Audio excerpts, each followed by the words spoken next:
오랜만에 찬양이 참 아름답고 힘있고 이렇게 좋은 것을 부르는 우리 찬양대원 듣는 우리 모두 하나님을 다시 또 새롭게 만나는 영적인 경험을 하게 되었습니다. 귀한 찬양 감사드립니다. 5월달 되면 가정을 생각하고 우리 가족들 얼마나 수고 많은지 생각하는 시간들이기도 합니다. 한 번은 대기업 CEO가 자기가 얼마나 삶이 힘든지에 대한 글을 읽어본 적이 있습니다.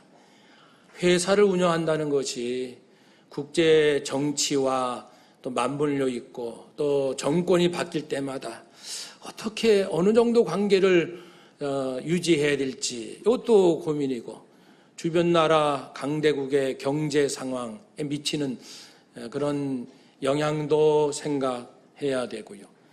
또 사이버 테러, 언제 우리 회사의 기밀을 또 빼갈지 모르고, 물건을 해상 운송하다가 해적들을 만나지는 않을까, 이 기후 변화에 대처하고 에너지 문제 미리미리 이제 대비해야 되고요. 또 이제 회사 내에서는 인권 문제, 노사 문제, 성 문제, 굉장히 인권이 어느 때보다도 아주 예민한 시대니까 그것도 늘 조심조심, 무슨 엉뚱한 일 터지지 않을까. 그리고 또 국제 테러 이런 것들이 일어나면 비상사태죠. 그래서 얼마나 힘들까. 그분들 뿐이겠습니까? 직원들도 마찬가지죠. 직원들도 굉장한 스트레스 가운데 살아남기 위해서 애를 쓰고, 요즘은 또 우리 경제가 오중고다 그래가지고 공급망, 또 물가, 금리, 환율, 부채 5가지 고통을 겪고 있다. 그건 우리들의 얘기잖아요. 우리 가정 이야기, 우리 회사의 이야기. 그러니 여기서 자유롭고 피할 사람은 아무도 없습니다. 우리 가정에 모인 아빠, 엄마, 부모님들, 자녀들, 그 누구 하나 속 편하게 사는 사람은 없는 것 같고 참 수고 많습니다. 그러니 우리는 격려하고 위로하고 용기를 줘야 합니다. 수고가 많거든요. 이런 상황 보면은 저는 저로서 기도, 무슨 기도요? 축복 기도를 안 할 수가 없죠. 얼마나 사람들이 애쓰며 힘들게 살아가는지 기도 저절로 되죠. 하나님, 이 땅 불쌍히 여겨주세요. 긍휼히 여겨주세요. 저희들이 왜 사는 걸까요? 왜 이렇게 힘들게 살까요? 예전보다 잘 살게 되어서 좋기는 하지만 우리 가족들, 우리 백성들 좀 더 살맛나는 그런 삶을 살았으면 좋겠는데 하나님 도와주세요. 한번 더 합시다. 하나님 위로해 주세요. 도와주세요. 아멘. 저절로 기도하게 됩니다.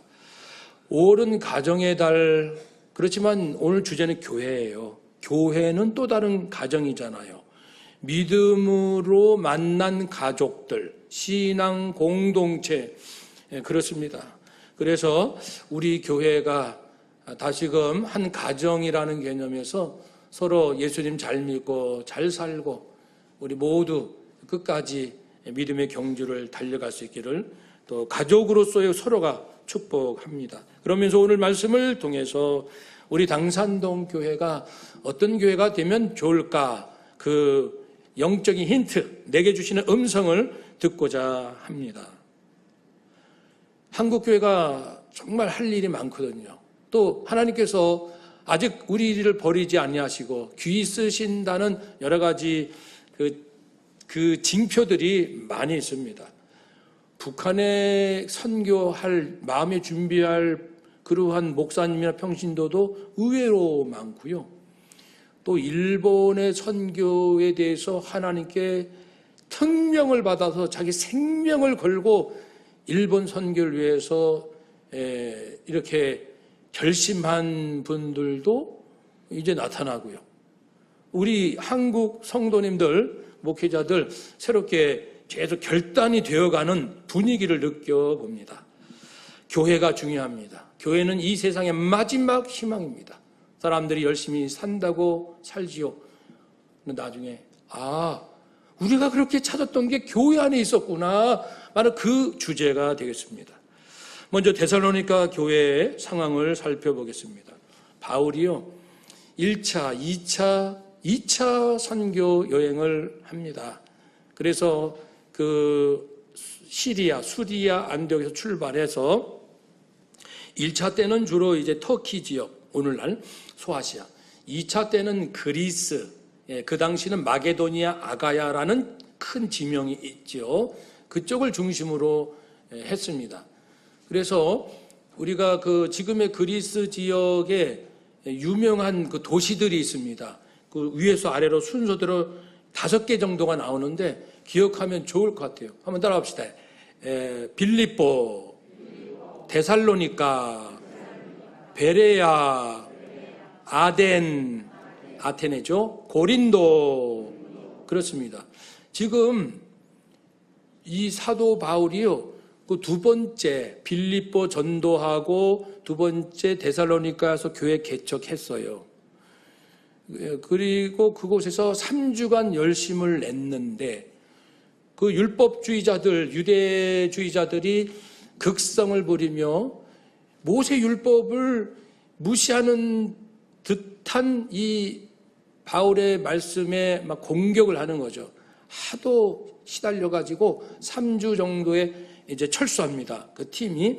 그래가지고 그 밑에 있는 베레아, 그 밑에 아덴, 그리고 고린도까지 내려왔습니다. 내려오면서 그 개척교회죠. 그 성도님들 잘 돌보라고 믿음의 아들 디모데를 남겨두었습니다. 그리고 한 1년쯤 지났지요. 고린도에서 사역하는데 굉장히 걱정도 되고, 데살로니가 잘 있는지, 성도님들 믿음은 어떠한지. 그런데 마침 디모데가 그곳에서 1년쯤 지나서 고린도로 왔습니다. 선생님, 우와, 얼마나 반갑습니까? 그래서 그곳 사정을 좀 얘기해 주시오. 그러니까는 이러이러합니다. 그 얘기 듣고 얼마나 기뻤던지 바울은 디모데와 실로아누의 이 공동 이름으로 그 데살로니가 성도에게 편지를 씁니다. 여러분 소식 들으니 얼마나 기쁘고 얼마나 감사한지요. 여러분을 위하여 기도할 때마다 자랑스러운 여러분 일들을 기억하면서 여러분 잘했습니다 응원하면서 여러분 축복기도 중보기도 하고 있답니다. 하나님께 감사를 드려요. 여러분이 잘 되는 것은, 우리가 하나님께 감사를 드린다는 것은 데살로니가 교인들이 수고도 많이 했어요. 애를 썼지만 그렇게 하신 분이 누구시라고요? 하나님이시니까 하나님께 감사를 드리는 거예요. 그 성도들의 수고를 무시하는 게 아니죠. 그 배후에 하나님께 감사를 올려드립니다. 우리 가정의 남편, 아내, 부모, 자녀 다들 애를 씁니다. 우리 성도님들, 교회학교 선생님들, 구역장님, 권사님, 집사님, 장로님들 다 수고하십니다. 그러나 그 배후에 우리로 하여금 그렇게 열심을 내게 하시는 누구십니까? 하나님. 그분께 감사를 드린다. 이렇게 고백합니다. 하나님께 감사를 드립니다. 근데 이렇게 하나님을 강조하는 특별한 이유가 있습니다. 잠시 다시 말씀드리려 하고요. 3가지 감사해요. 첫 번째는 따라합시다. 믿음의 역사. 그러니까 이제 1년밖에 안 된 교회의 성도님들이 많은 핍박 가운데서도 바울이 3주 정도 가르쳤고 그 다음에 이어서 디모데가 돌봤는데 그 말씀을 어찌 그렇게 잘 받아 먹는지 꿀송이처럼 소화하고 말씀을 굳게 붙들고 말씀대로 살려고 애를 쓰는 그 믿음, 그 믿음으로 역사가 일어나요. 결과가 나타난다는 것이죠. 크게 2가지가 나타납니다. 즉 어떤 핍박에도 굴하지 아니하고 흔들리지 않는 결실이 있습니다. 그러니까 좋은 믿음이 있으면 좋은 결실, 강한 믿음은 강함으로 나타나죠. 강하다는 것은 담대하고 예수 배짱, 진리 배짱으로 세상을 호령할 수 있는, 세상에 기죽는 게 아니고 위축되는 것이 아니라 세상을 분별하고 세상으로 하여금 올바른 길로 갈 수 있도록 오히려 말씀 전할 수 있는 그 담대한 말이죠. 그것이 그 교인들 안에 있는 겁니다. 그래서 흔들리지 않죠. 핍박에. 또 한 가지, 이 안에 올바른 믿음이 들어가니까 이전까지 여기저기 따라다녔던 그 우상들 다 총정리하고 이제는 오직 하나님만 따르기로 고백을 합니다. 우상을 철폐합니다. 그 당시 생각해 보세요. 이제 그 헬라 문화 가운데 많은 신들을 섬기는 거예요. 그래서 교회 밖에만 나가면 자, 우리 어느 신전 갈까? 누구 신을에게 또 이제 예배 드리러 가야지. 그러면 우리 식으로 하면 이제 직장에서 이제 직원들이 요즘 이사 가는데 결혼해야 되는데 요즘 뭘 해야 되는 투자해야 되는데 뭘 해야 되는데 그러니까 있잖아. 오늘 우리 끝나고 저기 내가 알아둬서 아주 용한 점쟁이가 있는데 그 점집에 가자고. 그래가지고 어느 점집에 가는 거예요. 내일은 다른 점집. 그냥 이 서울 장안에 점집이 꽉 차 있는 거예요. 어디 가나 점집. 그 이방 신을 섬기는 그런 개념입니다. 그러니까 모든 생각이 점집 찾아갈 생각만 하는 거예요. 그런데 나 안 가. 난 그런 거 관심 없어요. 함께 할 수 없습니다. 그러면은 그들의 반응이 어떨까요? 안 좋겠죠. 그럼에도 불구하고 믿음이 분명하니까 무엇이 진리인지를 아니까 나는 더 이상 점집을 찾아가지 않겠습니다. 더 이상 이런저런 데 기웃거리지 않습니다. 나는 진리를 만났습니다. 하나님을 만났습니다. 이런 고백이죠. 그러니까 그런 분명한 믿음이 들어오니까 행동이 분명하고 강한 믿음이 들어오니까 담대하고요. 믿음대로 삶이 되는 것 아닙니다. 무엇으로 비유할 수 있냐면은 마태복음 13장에 예수님께서 씨 뿌리는 비유를 하셨어요. 동일한 주님의 말씀인데도 어떤 사람은 무슨 말씀이야 못 알아듣겠어 재미없어 우리에게 무슨 아무 관계가 없잖아 그래서 깨닫지 못하니까 그냥 새가 와서 쪼아먹고 그냥 길 위에 길가에 떨어진 씨. 또 한 가지는 이제 돌밭 있습니다. 돌밭은 이제 핍박 박해가 많습니다. 그러니까 잘 믿다가 조금 은혜를 경험했습니다. 하나님 살아계신 것 같아. 십자가의 사랑을 좀 알 것 같은데 너 요즘 교회 다닌다면서 요즘 시대 지성인이 교회를 다니니? 하나님을 믿어? 그건 어리석잖아. 지금 과학시대야. 모든 걸 검증이 안 된 건 거짓이잖아. 뭐 이렇게 말하는 거예요. 이것 봐라. 그러니까는 자기가 은혜를 조금 경험하고 이 진리를 깨달아가는데 주변에서 하도 핍박을 하니까 그만 다니자. 성경을 딱 덮어버리는 이런 경우가 있고 또 이제 가시떨기 위에 떨어진 씨앗이라는 것은 이제 더 믿음이 자라서 잘 믿고 나가는데 그만 이 세상에서 이제 그 세상에 그런 그 염려가 있는 거예요. 어떡하지? 우리 집 문제, 돈 문제, 무슨 문제, 걱정거리가 많은 거예요. 살기가 쉽지 않아요. 그런 걱정을 하는데 내가 지금 교회 다니고 하나님 믿는다고 당장 보고 달라지는 것도 없고 그런데다가 나도 잘 살고 싶은 욕심은 있어서 이런 탐욕 저런 탐심을 가져보는데 뭐 해결되는 거 별로 없고 그러니까 우상을 찾는 거예요. 어디 가서 좀 속 시원하게 해결될 거 없을까라고 이제 자기 마음에 쏙 드는 해결책을 찾아 소위 우상들을 찾아다니는 거죠. 그게 가시떨기 위에 떨어진 씨앗입니다. 그런데 데살로니가 교인들은 이런 핍박, 돌짝밭에 떨어진 그런 것처럼 무너진 것도 아니에요. 가시떨기에 떨어진 것처럼 유혹과 그리고 염려 가운데 믿음을 잃는 것이 아니라 좋은 밭, 옥토에 떨어진 것처럼 그 말씀을 깨닫고 이거다 바로 난 놓치지 않을 거야. 이것이 진리야. 여기 살 길이 있어. 그러면서 말씀 붙들고 거기에 순종하니 30배, 60배, 100배의 결실이 있더라. 그러므로 데살로니가 교인들은 믿음의 역사가 나타나는 그런 교회죠. 그 당시는 많은 신들이 있잖아요. 그런데 이제 사도 바울이 아까 편지에서도 유독 하나님을 강조하는 것은 하나님만이 참된 하나님이라는 걸 강조하기 위해서 편지에 하나님, 여호와 하나님 딱 못 박아 말씀을 하는 거죠. 그래서 우리 당산동 교회도 이분들이 개척한 지 1년밖에 안 된 성도예요. 근데 이 정도 믿음이 있어요. 우리 우상 끊을 거예요. 우리 어떤 핍박이 와도 믿음대로 말씀 붙들 거예요. 개척교회 1년, 우리 교회는 87년, 절반에서 80년, 40년이라고 합시다. 40배는 잘 믿어야죠. 데살로니가 교회보다 40배는 믿음이 강하고 분명하고 뜨겁고 확실하고 말씀 위에 서는 인생, 믿음 위에 서는 인생 되시기를 축복합니다.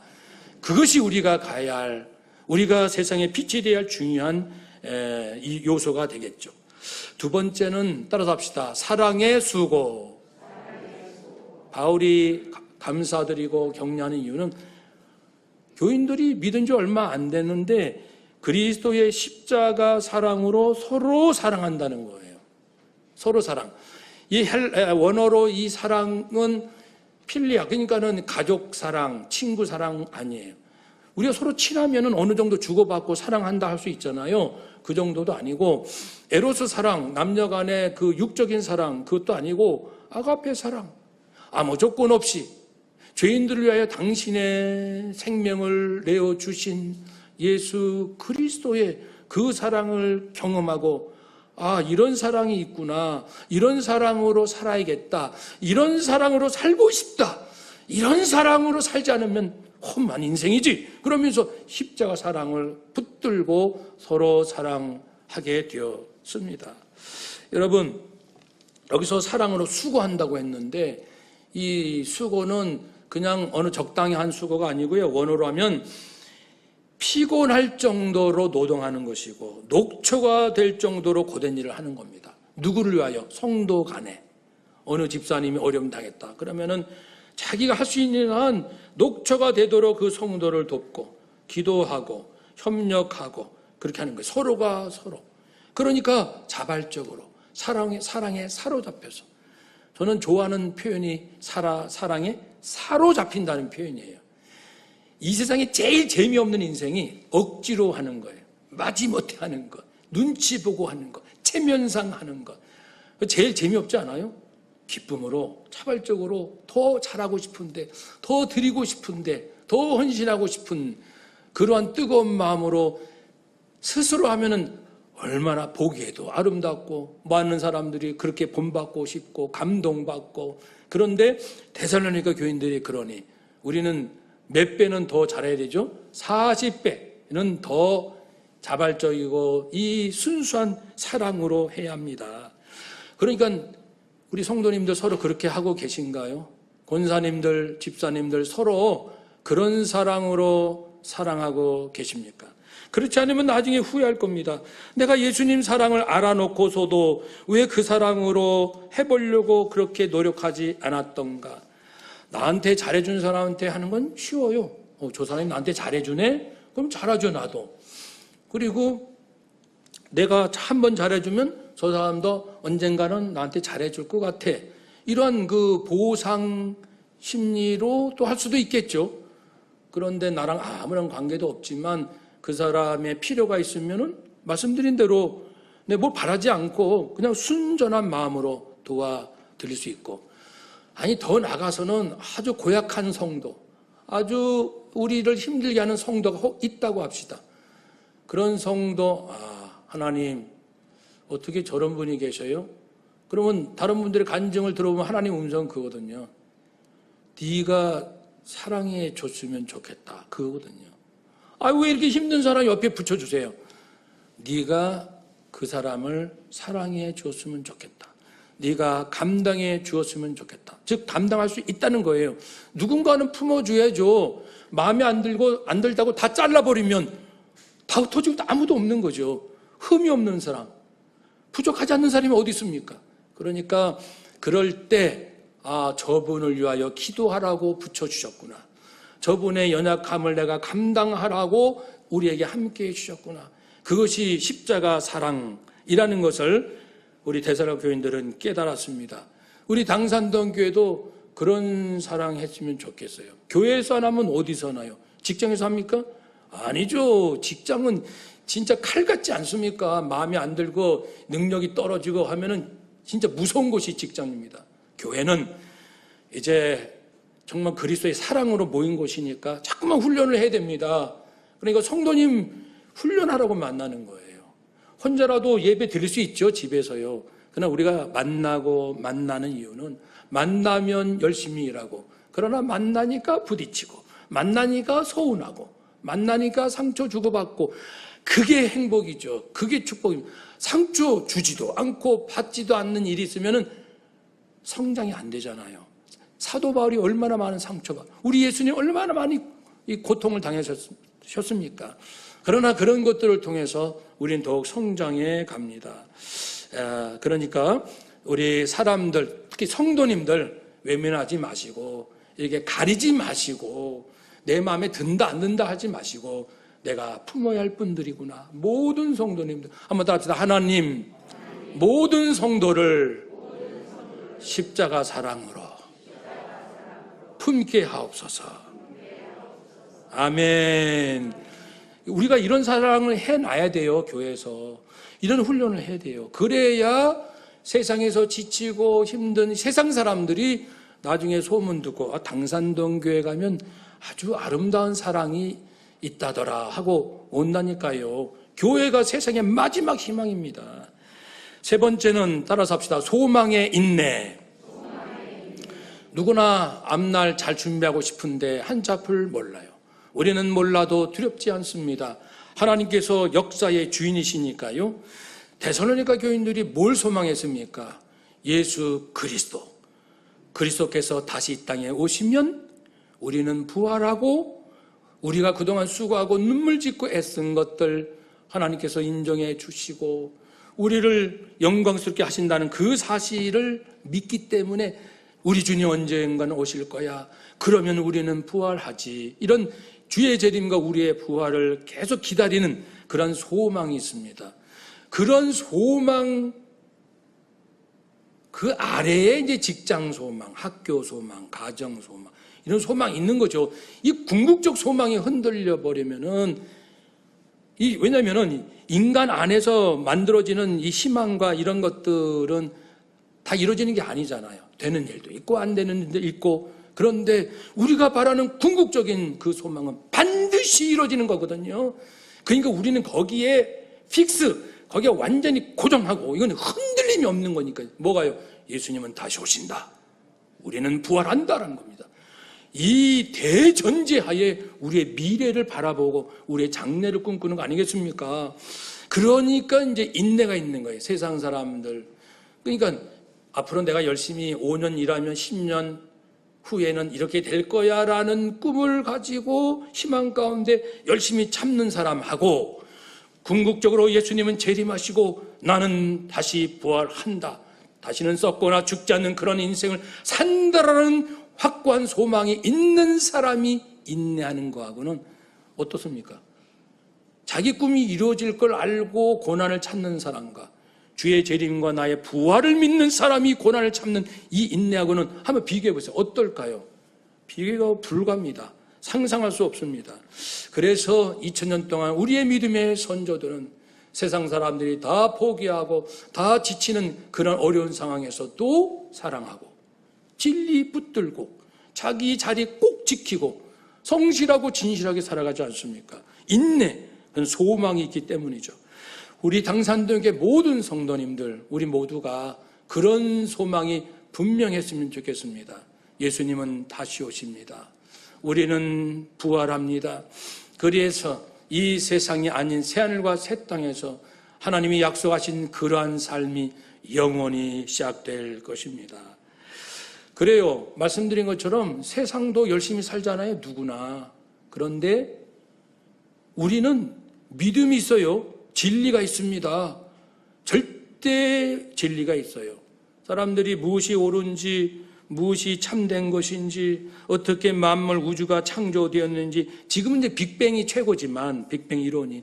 아무튼 계속 연구하는 거예요. 계속 공부하고, 알고 싶으니까, 답답하니까.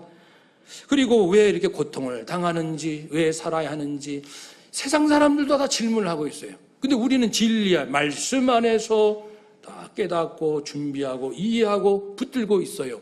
그러면 세상 사람들이요, 불교도 가봤다가 저기 동양 철학도 가봤다가 저기 서양 철학도 가봤다가 공산사상도 맛봤다가 이것도 해봤다가 돌고 돌아 성경 말씀으로 돌아온다는 겁니다. 모든 만물은 하나님 말씀으로 지음받았기 때문에 말씀이 들어가 역사해 사람들이 주님께로 돌아온다고 이사야 55장 11절에 말씀합니다. 반드시 그들은 돌아옵니다. 우리가 준비하고 있으면 됩니다.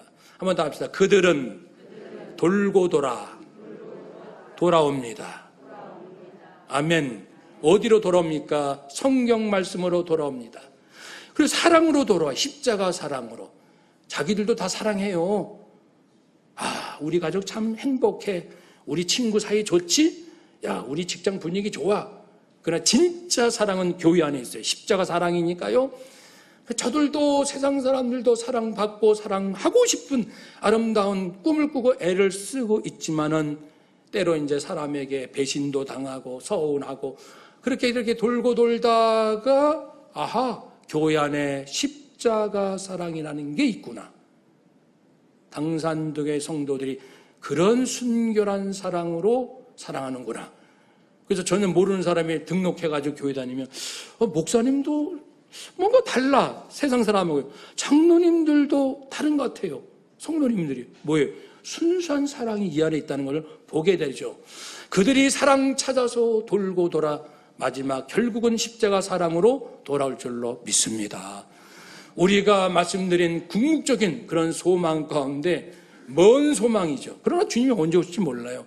가까이 올 수도 있습니다. 확고하고 불변의 그 미래를 알고 착착 준비하면서 언제 내가 죽더라도 어떤 일을 겪는다 할지라도 주님 앞에 설 마음에 그 말 종말론적 신앙 아닙니까? 항상 준비를 하고 의연하고 차분하면서 세상은 난리 났다고 하는데 우리는 난리 난 건 알지만 우리가 무엇을 해야 될지. 왜냐하면 데살로니가 이 전서에도요, 크게 두 가지예요. 하나는 성도님들이 잘한 거 한 절반 이상으로 계속 칭찬하거든요. 그렇게 용기를 주고. 왜냐하면 1년 만에 믿음이 이렇게 자랐으니까 얼마나 기쁘고 잘 믿으세요라고 격려하는 찬에서 길게 이렇게 다시 반복하고 있고, 또 하나는 주님 오실 날 맞이하는, 왜냐하면 그 당시 잘못된 시한부 종말론자들이 교회를 혼란케 하면 세상 곧 망할 텐데, 주님 곧 오실 텐데, 공부하면 뭐하고 일하면 뭐하고 이런 애들이 있었거든요. 그러니까 교회가 어지럽죠. 그러니까 이걸 바로 잡기 위한 것이 두 번째 큰 목표가 있거든요. 그러니까 우리가 올바른 소망을 가지고 그러면서 이런 좀 나라가 곧 망할 것 같은, 세상이 곧 망할 것 같은 그런 상황에서도 이상하게 예수님 믿는 사람들은 평안하고 침착하고 의젓하고 자기가 뭐 해야 될지를 잘 알고 있는 거예요. 당황하지 않고. 왜냐하면 우리는 평소에 준비했기 때문에요. 어떤 경우에라도 어떻게 한다는 게 우리는 준비되지 않습니까? 왜냐하면 말씀 안에 그것이 다 힌트되어 있으니까요. 그래서 우리가 그렇게 살다 보면 미래가 불안해서 이렇게 저렇게 사는 사람들, 돌고 돌아서 결국은 예수님의 부활과 우리들의 예수님의 재림과 우리의 부활로 돌아옵니다. 우리는 그걸 기다리면 돼요. 돌아온다고요. 준비를 해야지 우리한테 오죠. 우리 안에 준비가 안 되면은 여기 있는 사랑이나 우리 사랑이나 비슷하네. 여기 있는 진리나 내가 믿었던 그 철학이나 비슷하네. 내가 미래 예측하고 잘 준비한 거나 여기 성도들이 미래에 대한 태도 비슷하네. 그러면 여기 안 오죠. 예수님께 안 오죠. 그래서 우리는 이 세상 사람들이 무엇을 위하여 힘쓰고 있고 무엇 때문에 이렇게 힘들어하고 있는지를 파악을 했으니 우리는 믿음, 사랑, 소망을 잘 준비해 놓으면 다시 한번 따라합시다. 돌고 돌아 성경 말씀으로, 돌고 돌아 십자가 사랑으로, 돌고 돌아 재림과 부활로 아멘. 세상 사람들이 주님께로, 교회로, 성도의 품으로 돌아올 줄로 믿습니다. 잘 준비하여 그날을 준비하는 우리 모두가 되시기를 주의 이름으로 축복합니다. 아멘. 기도하겠습니다.